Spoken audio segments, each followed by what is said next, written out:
എല്ലാ കൂട്ടുകാർക്കും നമ്മുടെ പുതിയ വീഡിയോയിലേക്ക് സ്വാഗതം. ഇന്നത്തെ നമ്മുടെ വീഡിയോ എൻ്റെ കൂട്ടുകാർക്ക് വളരെ തന്നെ യൂസ്ഫുൾ ആണ്. നമ്മുടെ വീഡിയോ കാണുമ്പോൾ പല കൂട്ടുകാരും എന്നോട് ആവശ്യപ്പെടുന്ന ഒന്നാണ് ഇന്നത്തെ വീഡിയോയിൽ കൂടി ഞാൻ ഉൾപ്പെടുത്തിയിട്ടുള്ളത്. ഇന്നത്തെ നമ്മുടെ വീഡിയോ വളരെ സ്പെഷ്യൽ ആയിട്ടുള്ള നല്ലൊരു മസാലയാണ്. നമ്മളെ ഹോട്ടലിൽ നിന്നും മറ്റുള്ള പാർട്ടികളിൽ നിന്നൊക്കെ നമ്മൾ ഭക്ഷണം കഴിക്കുമ്പോൾ ആ ഒരു മസാലയുടെ ഫ്ലേവർ വളരെ തന്നെ കൂടുതലായിരിക്കും. ഇന്ന് നമ്മുടെ വീഡിയോയിൽ കൂടെ ഞാൻ നിങ്ങൾക്ക് പരിചയപ്പെടുത്തുന്നത് വളരെ സ്പെഷ്യൽ ആയിട്ടുള്ള നല്ലൊരു മസാലയാണ്. ഈ ഒരു മസാല ചേർത്ത് കറി തയ്യാറാക്കിയാൽ നിങ്ങൾ തയ്യാറാക്കുന്ന വിഭവത്തിന്റെ രുചി ഇരട്ടിയായിരിക്കും. ഇനി നമ്മുടെ വീട്ടിലുണ്ടാക്കുന്ന ചിക്കൻ കറി ആവട്ടെ, ബീഫ് കറി ആവട്ടെ, ബിരിയാണി ആവട്ടെ, മുട്ട റോസ്റ്റ് ആവട്ടെ, അങ്ങനെ എന്തിനും ഈ ഒരു മസാല തന്നെ മതിയാകും. അപ്പോൾ നോക്കാം എങ്ങനെയാണ് നമ്മുടെ ഈ ഒരു സ്പെഷ്യൽ മസാല തയ്യാറാക്കി എടുക്കുന്നതെന്ന് നമ്മുടെ വീഡിയോയിൽ കൂടെ നമുക്ക് കണ്ടു നോക്കാം. അതിനു മുമ്പായിട്ട് ഞാനൊരു കാര്യം പറഞ്ഞോട്ടെ. നിങ്ങൾക്ക് ഈ വീഡിയോ കാണുമ്പോൾ നിങ്ങൾക്ക് യൂസ്ഫുൾ ആണെന്ന് തോന്നുവാണെങ്കിൽ നിങ്ങൾക്ക് ഇന്ന് കിട്ടിയ അറിവ് നിങ്ങളുടെ കൂട്ടുകാരിലേക്ക് ഒന്ന് ഷെയർ ചെയ്ത് കൊടുക്കണേ. അതുപോലെ നമ്മുടെ വീഡിയോ കാണുമ്പോൾ നിങ്ങൾ ഫോളോ ചെയ്യാതെയാണ് കാണുന്നതെങ്കിൽ പ്ലീസ് ഒന്ന് ഫോളോ ചെയ്ത് ചേച്ചിയെ സപ്പോർട്ട് ചെയ്യാനും മറക്കല്ലേ കേട്ടോ. അപ്പോൾ നമുക്കുടൻ തന്നെ നമ്മുടെ വീഡിയോ കാണാൻ പോകാം. ഇനി നമുക്ക് മസാലകളൊക്കെ ഒന്ന് എടുത്ത് വയ്ക്കാം. ഇതിനായിട്ട് ആദ്യം നമുക്ക് വേണ്ടത് 1/4 കിലോ അളവിൽ മല്ലിയാണ്. മല്ലി എടുക്കുമ്പോൾ പ്രത്യേകം ശ്രദ്ധിക്കേണ്ട ഒരു കാര്യം, ഇതുപോലെ ചെറുമല്ലി വേണം കേട്ടോ നോക്കി വാങ്ങാനായിട്ട്. ചെറുമല്ലിക്കാണ് കൂടുതൽ ടേസ്റ്റ് കിട്ടുക. ഇനിയിപ്പോൾ നമ്മൾ വറുത്തിരിക്കുന്ന കറിക്കൊക്കെ ആണെങ്കിൽ മുഴുത്ത മല്ലിയാണ് നല്ലത്. പക്ഷെ ഇതുപോലെ മസാലയൊക്കെ ഉണ്ടാക്കുമ്പോൾ മസാലയ്ക്ക് നല്ലൊരു ഫ്ലേവർ കിട്ടുന്നതിനായിട്ട് ചെറുമല്ലിയാണ് കൂടുതലായിട്ടും നമുക്ക് വേണ്ടത്. അപ്പോൾ ഇത് ഈ ഒരു പാത്രത്തിലേക്ക് മല്ലി മാറ്റാം. അടുത്തതായിട്ട് നമുക്ക് വേണ്ടത് 75 ഗ്രാം അളവില് കുരുമുളകാണ്. നിങ്ങൾക്ക് ഇപ്പോൾ ഞാൻ പറയുന്ന അത്രയും ക്വാണ്ടിറ്റിയിൽ ചെയ്യാൻ താല്പര്യമില്ലെങ്കിൽ കുറഞ്ഞ അളവിൽ ഈ ഒരു മെഷർമെന്റ് ഒന്ന് ചുരുക്കിയെടുത്താൽ മതിയാകും. 75 ഗ്രാം അളവില് കുരുമുളകാണ് ഇതിലേക്ക് ഇനി ചേർക്കാൻ പോകുന്നത്. അടുത്തതായിട്ട് നമുക്ക് വേണ്ടത് 100 ഗ്രാം അളവില് പെരിഞ്ചീരകമാണ്. പെരിഞ്ചീരകവും നമുക്കിതുപോലെ തന്നെ ഇതിലേക്ക് ചേർക്കാം. ഇത്രയും ആയാല് പിന്നെ നമുക്കിതിലേക്ക് വേണ്ടത് 50 ഗ്രാം അളവില് സജീരകമാണ്. ഇത് നമ്മുടെ ബിരിയാണിയൊക്കെ തയ്യാറാക്കുമ്പോൾ ആ ഒരു മസാലയുടെ ഗ്രേവിക്ക് നല്ല ഫ്ലേവർ കിട്ടുന്നതിന് വേണ്ടിയിട്ടാണ്. ഈ ഒരു ജീരകത്തിന് ഒരു പ്രത്യേക ടേസ്റ്റ് ഉണ്ട്. ഇതും നമുക്കിതിലേക്ക് ചേർക്കാം. അടുത്തതായിട്ട് നമ്മൾ എടുത്തിട്ടുള്ളത് കറിയാമ്പൂ ആണ്. കറിയാമ്പൂ എടുക്കുമ്പോൾ ഇതുപോലെ മുട്ടുള്ള നോക്കി വേണം എടുക്കാനായിട്ട്. കണ്ടോ, ഇതുപോലെയുള്ള ഗ്രാമ്പാണ് നമുക്ക് ആവശ്യമായിട്ടുള്ളത്. ഇതൊരു 50 ഗ്രാം അളവാണ്. നിങ്ങൾ ഞാൻ പറയുന്ന മെഷർമെന്റ് ഒക്കെ കറക്റ്റായിട്ട് എഴുതി വെക്കണം കേട്ടോ. ഇതും ഇതിലേക്ക് ചേർക്കുവാണ്. ഇതിന്റെ കൂടെ തന്നെ 100 ഗ്രാം അളവില് കറുവപ്പട്ടയാണ് എടുത്തിട്ടുള്ളത്. ഇതും നമുക്കിതിലേക്ക് ചേർക്കാം. നിങ്ങൾക്ക് ചുരുൾപ്പട്ട വാങ്ങാൻ കിട്ടുവാണെങ്കിൽ 75 ഗ്രാം അളവില് കറുവപ്പട്ടയും ബാക്കി 25 ഗ്രാം അളവില് ചുരുൾപ്പട്ടയും കൂടെ ചേർത്താൽ മതിയാകും. എനിക്കിന്ന് ചുരുൾപ്പട്ട കിട്ടാത്തത് കൊണ്ടാണ് ഞാനിപ്പോൾ ഈ കറുവപ്പട്ട തന്നെ ചേർത്തിട്ടുള്ളത്. ഇനി ഇതിലേക്ക് വേണ്ടത് സ്റ്റാറാണ്. സ്റ്റാറും ഒരു 50 ഗ്രാം അളവിലാണ് എടുത്തിട്ടുള്ളത്. ഈ ഒരു സ്റ്റാർ ഇപ്പോൾ ഞാനിതിലേക്ക് ഇട്ട് കൊടുക്കുന്നില്ല, കാരണം സീഡ് നീക്കം ചെയ്തതിന് ശേഷമാണ് ഇട്ട് കൊടുക്കേണ്ടത്. ഇനി നമ്മുടെ മസാലയ്ക്ക് നല്ലൊരു ഫ്ലേവറൊക്കെ കിട്ടാനായിട്ട് 50 ഗ്രാം അളവിൽ തന്നെ ഏലക്ക കൂടെ ചേർക്കാം. ജാതിക്ക ഒരു 2 എണ്ണമാണ് ആവശ്യമായിട്ടുള്ളത്. ഇതൊരു 10 ഗ്രാം അളവുണ്ടാകും. ഇതിന്റെ തോല് പൊട്ടിച്ച് മാറ്റിയതിന് ശേഷമാണ് ഇതിന്റെ ഉള്ളിൽ ആ ഒരു സീഡ് ചേർക്കേണ്ടത്. ഇതുപോലാണ് ജാതിക്ക ഇരിക്കുന്നത്. ഇതും നമുക്കിതിലേക്ക് ചേർക്കാം. അടുത്തതായിട്ട് നമുക്ക് ചേർക്കേണ്ടത് ബേ ലീഫാണ്. ബേ ലീഫ് ഞാനിവിടെ ഒരു 2 പിടിയോളം ചേർക്കുന്നുണ്ട്. ഇത് നമ്മുടെ വീട്ടിൽ തന്നെ ഉണക്കിയെടുത്തിട്ടുള്ളതാണ്. ഇത്രയും മസാലകളൊക്കെ എടുത്തു കഴിഞ്ഞാൽ ഇനി നമ്മുടെ സ്പെഷ്യൽ മസാലയാണ് മറാഠി മുക്കാണ്. ഇത് ഓൺലൈനായിട്ട് നമുക്ക് എല്ലാവർക്കും വാങ്ങിക്കാൻ കിട്ടും. അപ്പോൾ ഇതുകൂടെ ചേർക്കുമ്പോഴാണ് നമ്മുടെ മസാലയ്ക്ക് നല്ല ഫ്ലേവറൊക്കെ കിട്ടുന്നത്. ഈ കാണിച്ചിരിക്കുന്ന മസാലകളെല്ലാം തന്നെ നിങ്ങൾക്ക് ഓൺലൈനായിട്ട് വാങ്ങിക്കാൻ പറ്റുന്നതാണ്. ഈ ഒരു മസാലയും നമുക്കിതിലേക്ക് ചേർക്കാം. അടുത്തതായിട്ട് നമുക്ക് നിങ്ങൾ കേൾക്കാത്ത പേരുകളാണ് കേട്ടോ. ഇത് കൽപ്പാസിയാണ്. ഇതും നമുക്ക് ഓൺലൈനായിട്ട് വാങ്ങിക്കാൻ കിട്ടുന്നതാണ്. ഈ ഒരു കൽപ്പാസി നമുക്ക് 20 ഗ്രാം അളവിലാണ് വേണ്ടത്. അതുപോലെ നമ്മളിപ്പോൾ മറാഠി മുക്ക് ചേർത്തിട്ടുള്ളത് 50 ഗ്രാം അളവാണ്. ഇത് 20 ഗ്രാം അളവിൽ ചേർക്കണം. ഇതൊന്ന് കഴുകിയെടുക്കാനും വേണ്ടിയിട്ടാണ് ഇതുപോലെ പാത്രത്തിലേക്ക് മാറ്റിയിട്ടുള്ളത്.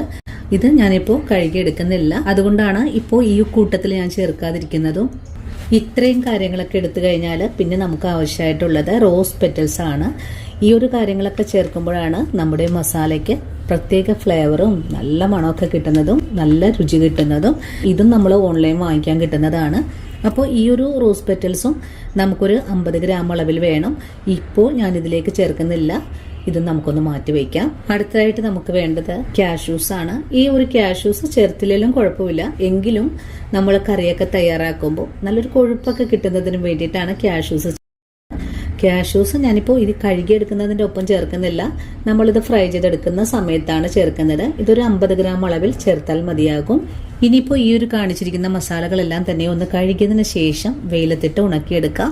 ഇനിയിപ്പോൾ നിങ്ങൾക്ക് ഉണക്കിയെടുക്കാൻ ബുദ്ധിമുട്ടാണെങ്കിൽ ഒന്ന് അടുപ്പിൽ ചട്ടിയിലിട്ടൊന്ന് വറുത്തെടുത്താലും മതിയാകും. അങ്ങനെ നമ്മുടെ മസാലകളെല്ലാം ഞാനിവിടെ കഴുകിയെടുത്തിട്ടുണ്ട്. ഇനി നല്ല പോലെ ഇതൊന്ന് ഉണക്കിയെടുക്കണം. നല്ല വെയിലുണ്ടെങ്കിൽ ഒറ്റ വെയിൽ കൊണ്ട് തന്നെ നമുക്ക് ഉണക്കിയെടുക്കാൻ സാധിക്കും. ഇപ്പോൾ ഈ ഒരു മഴക്കാലം ആയതുകൊണ്ട് 2-3 ദിവസത്തെ വെയിൽ കൊണ്ട് വേണം നമുക്കിതൊന്ന് ഉണക്കിയെടുക്കാനായിട്ടും. നിങ്ങളുടെ വീട്ടിൽ ഓവനൊക്കെ ഉണ്ടെങ്കിൽ അതിൻ്റെ ഉള്ളിൽ വെച്ചിട്ടും നിങ്ങൾക്ക് ഉണക്കി ഒന്ന് ഡ്രൈ റോസ്റ്റ് ചെയ്തെടുക്കാൻ പറ്റുന്നതാണ്. അപ്പോൾ ഇത് ഒന്ന് ഉണക്കിയെടുക്കുന്നത് വരെ നമുക്കൊന്ന് വെയിറ്റ് ചെയ്യാം. ഇനി ഒരു മുറത്തിലേക്ക് തോർത്ത് വിരിച്ച് കൊടുത്തതിന് ശേഷം മസാലകൾ നമുക്ക് ഈ തുണിയിലേക്ക് ഇട്ട് കൊടുക്കാം. ഇനി നമ്മുടെ കൈ ഉപയോഗിച്ച് ഇതുപോലെ ഒന്ന് നിരത്തി കൊടുക്കാം. കറുവപ്പട്ടയെ ഒന്ന് ചെറുതായിട്ട് ഒടിച്ചിട്ട് കഴിഞ്ഞാൽ നമുക്ക് വളരെ എളുപ്പത്തിൽ തന്നെ ഇതൊന്ന് ഉണക്കിയെടുക്കാൻ സാധിക്കും. ഇനിയിപ്പോൾ നല്ല വെയിലുണ്ടെന്ന് നമുക്കൊന്ന് വെയിലത്ത് കൊണ്ട് വെച്ച് കൊടുക്കാം. അങ്ങനെ നമ്മുടെ മസാലകൾ ഒരു ദിവസത്തെ വെയിൽ കൊണ്ടിട്ട് ഞാനിവിടെ എടുത്തു വെച്ചിട്ടുണ്ട്. ഇനി നമുക്കിതൊന്ന് പൊടിച്ചെടുക്കണം. അതിനു മുമ്പായിട്ട് നമുക്ക് ഈ ഒരു മസാല ഒന്ന് അടുപ്പിൽ വെച്ചിട്ട് ചെറുതായിട്ടൊന്ന് ചൂടാക്കി എടുക്കണം. മസാല ചൂടാക്കി പൊടിച്ചെടുക്കുമ്പോഴാണ് അതിൻ്റെ ആ പെർഫെക്റ്റ് സ്വാദ് നമുക്ക് കറികൾക്ക് ലഭിക്കുന്നത്. അപ്പോൾ ഇതൊന്ന് ചെറുതായിട്ടൊന്ന് വറുത്തെടുക്കാം. ഫ്ലെയിം ഓൺ ചെയ്ത് കൊടുത്തിട്ടുണ്ട്. ഈ വലിപ്പത്തിലുള്ള ഒരു കറുവപ്പട്ടയൊക്കെ നമുക്കൊന്ന് ചെറുതായിട്ട് ഒടിച്ചിട്ട് കൊടുക്കാം. മസാല നന്നായിട്ട് തന്നെ കഴുകി വേണം ഉപയോഗിക്കാനായിട്ട്. ഇങ്ങനെ ഈ ഒരു കറുവപ്പട്ടയുടെ ഉള്ളിലൊക്കെ ധാരാളം മണ്ണുണ്ടാകും. ആ ഒരു മണ്ണൊക്കെ നമ്മുടെ കറിയിൽ ചേരാനും സാധ്യതയുണ്ട്.